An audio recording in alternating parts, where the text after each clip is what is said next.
This is Scott Spears, and today we are remembering a television icon, Sherman Hemsley, who has passed away at age 74. Sherman kept us entertained for years as George Jefferson on The Jeffersons, as well as many other movie and television roles. Also, we will discuss the censoring of a recent Jeffersons episode on TV Land during a Sherman Hemsley tribute. Joining us to help sort all this out is Emmy Award-winning actor, the star of Benson and many other productions, Robert Guillaume. Robert, how are you? Okay, Scott, and you? Doing pretty well. Robert, you worked with Sherman in Pearly years ago. Mm-hmm. How did you hear of his passing? Well, as most other people did, it just got announced. I hadn't been in touch with him. I hadn't heard from him for years. We were not socially close. I heard from a lot of people who had worked with him, but maybe not been so close with him, that it was kind of shocking. He was only 74 and no health problems that people knew of. Mm-hmm. Yeah. Well, I was surprised by it myself. Seemed, although 74 isn't young, it seemed premature to me. Yeah. How did you meet Robert Guillaume, or Sherman Hemsley, Bob? I think I just met him as a result of working in Pearly with him. Do you remember? I don't think I'd known him prior to that. Do you remember your first thoughts when you met him? Well, I didn't have anything particular. I just wondered how he was going to do the role that he'd been charged with, which was Gitlow. For people who don't remember, what was your role in Pearly, and what was that role about, and what was his role? I was, if I can recollect properly or accurately, I think I played Pearly, he played Gitlow. I think they were brothers-in-law. What was it like working with him? It was very pleasant, very pleasant. I always found him remarkable in that role, just remarkable. His sense of timing and his authenticity with the comedy, I thought were extraordinary. He's a great, great performer. When he had his success on The Jeffersons starting in 1975, and also a little bit before that on All in the Family, what did you think? This was the guy you had worked with. Well, I was a little jealous, for one, that he'd been asked to come to Hollywood before I was, and then I wondered, well, what am I doing wrong?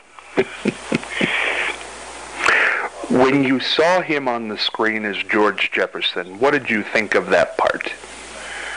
I had mixed feelings about that part. I thought in Pearly, which was I thought a better use of his talents than how they were used in television in that first effort. I thought Pearly was a more natural terrain. Now, why did you think it was more natural? Because television had a way at that time of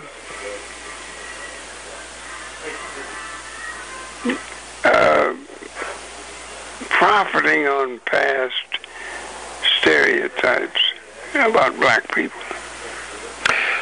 What stereotype? Because a lot of people this week have portrayed or claimed that George Jefferson was the first upwardly mobile African-American man on television.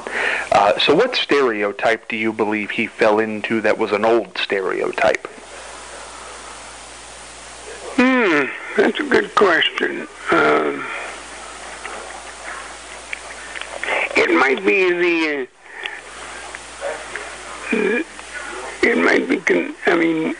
I might consider the old ideas, some of the old ideas about how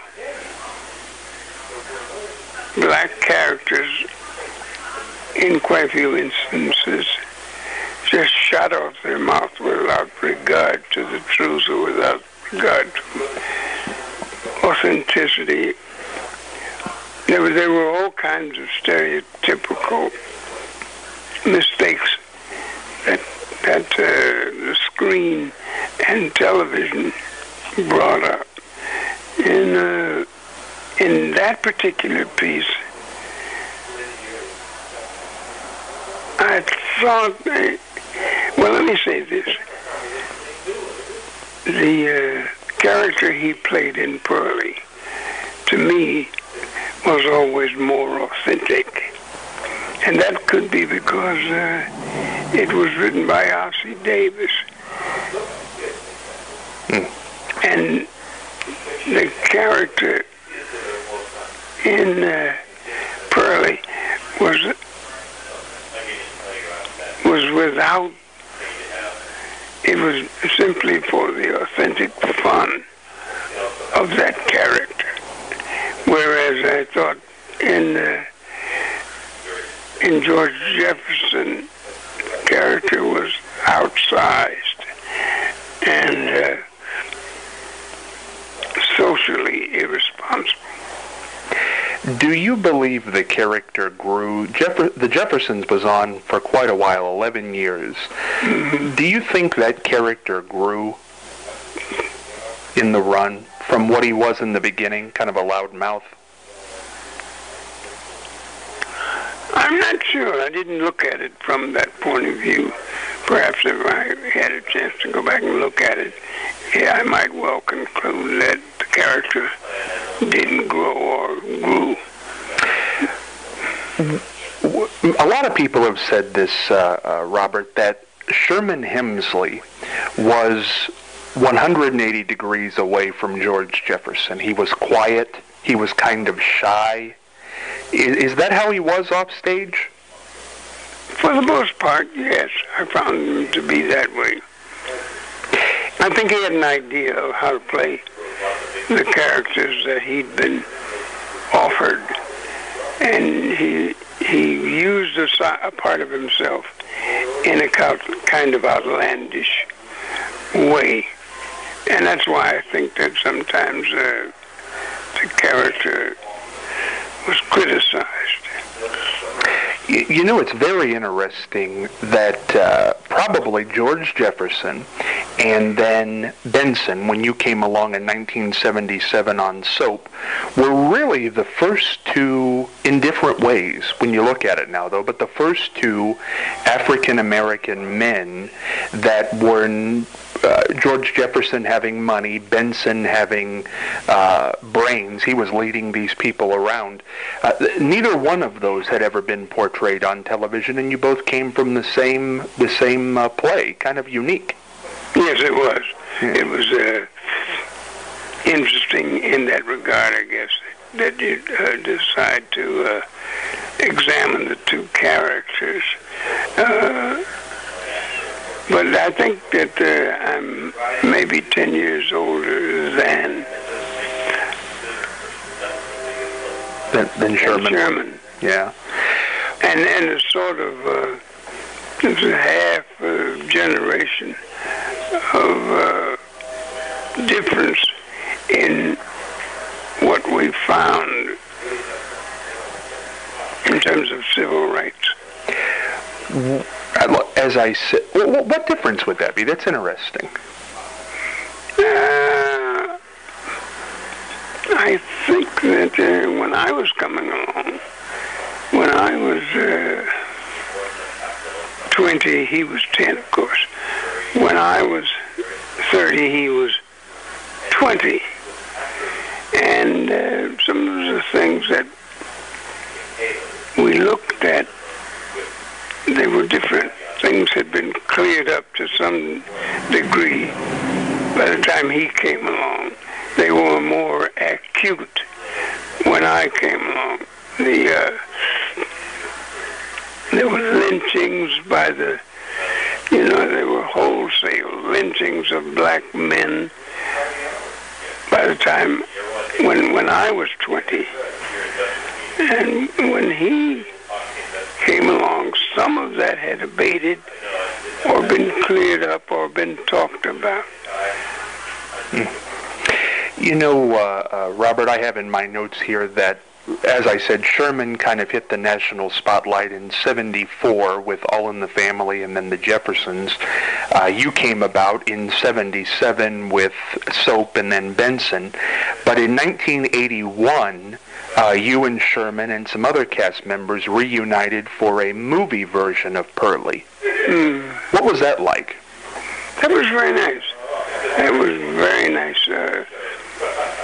I always think it's nice to do, if you're going to do a film, it's nice to do one in which you had a lot of practice before you had to do it.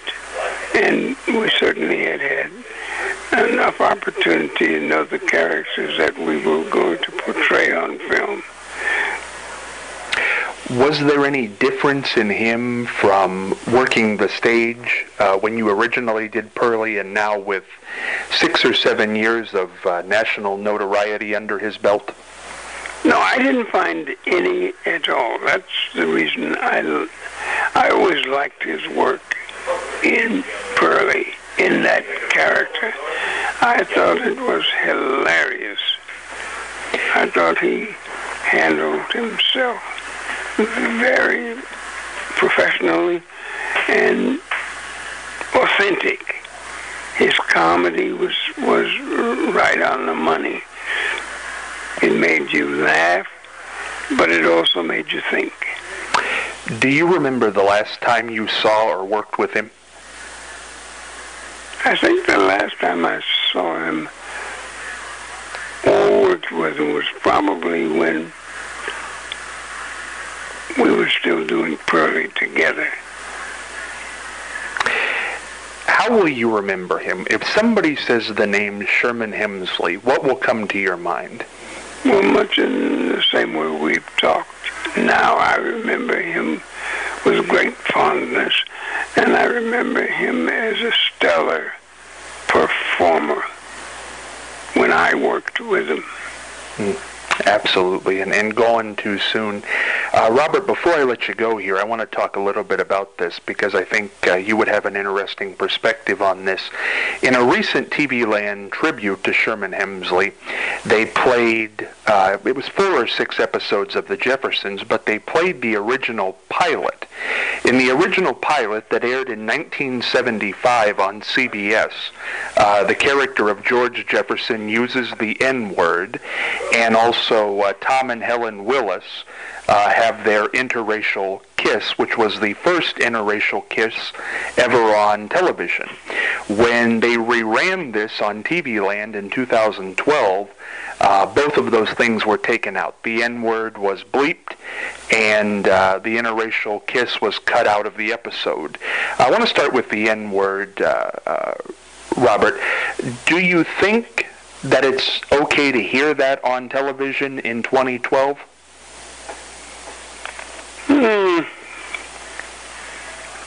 I'm not absolutely sure.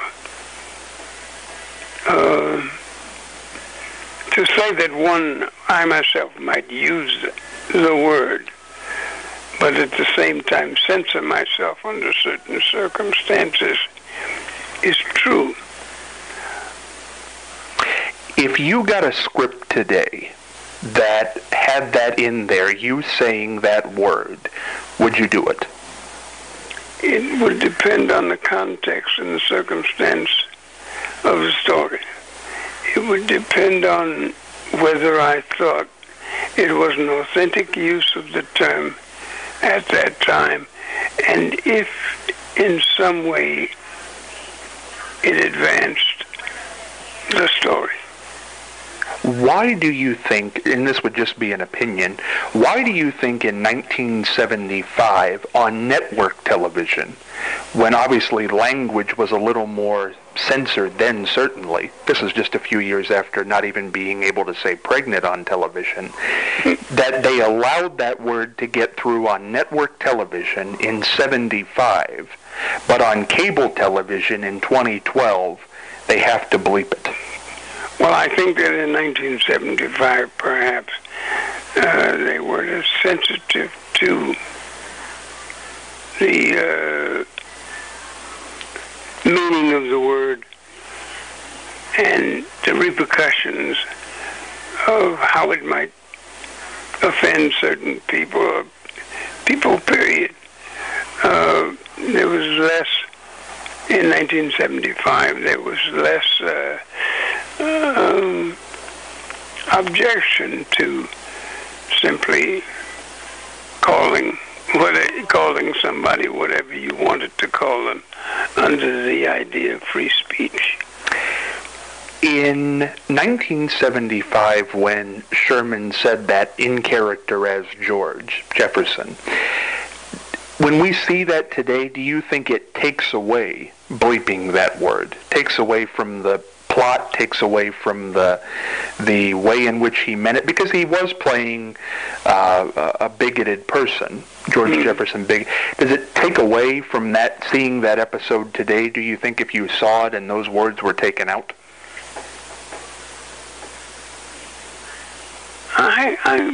Scott, it's kind of rough water for me to be thinking in. I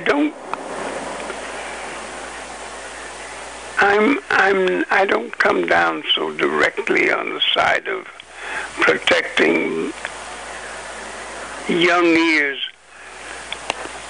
from the use of the word. I don't come down so directly on, no, it should never be done. I'm sure that when we teach history, it would have to be acknowledged that at one time the term was considered less offensive.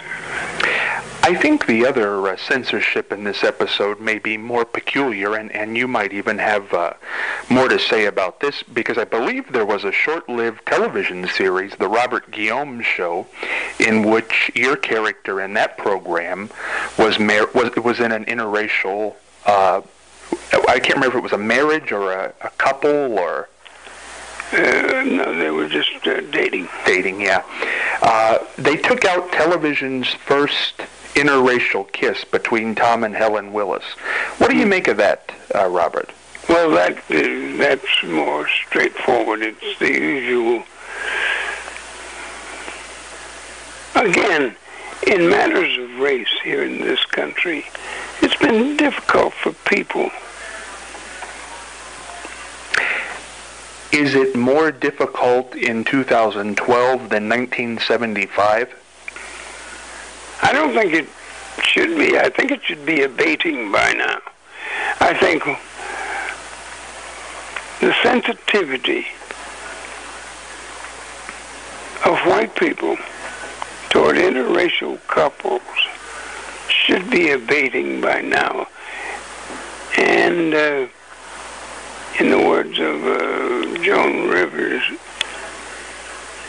if one held on too tightly to old stereotypes about what can be said and what shouldn't be said, she'd often said, "Grow up!"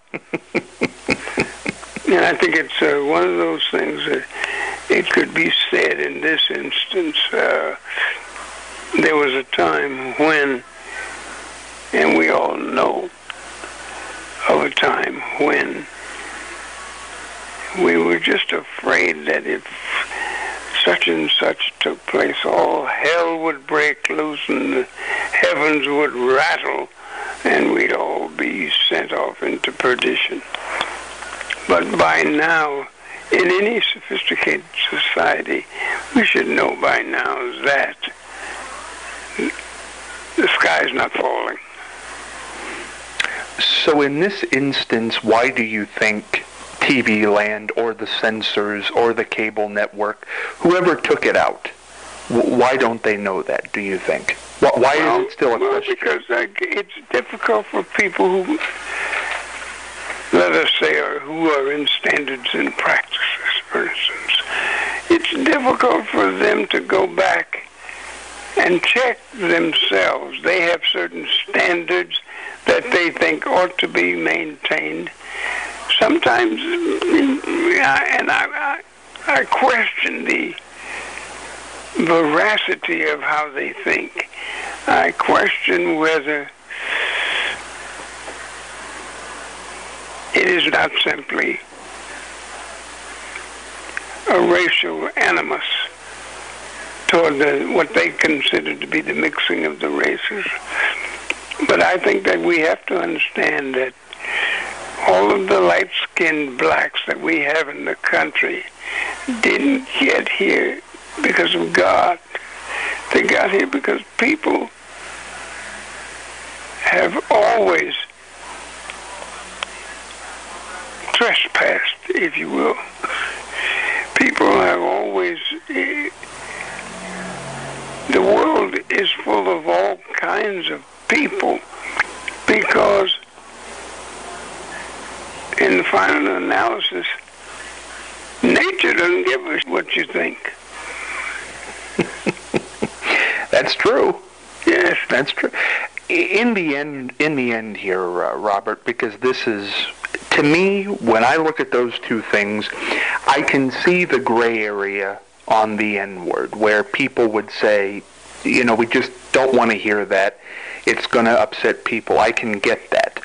On the interracial kiss, I don't understand why they took that out.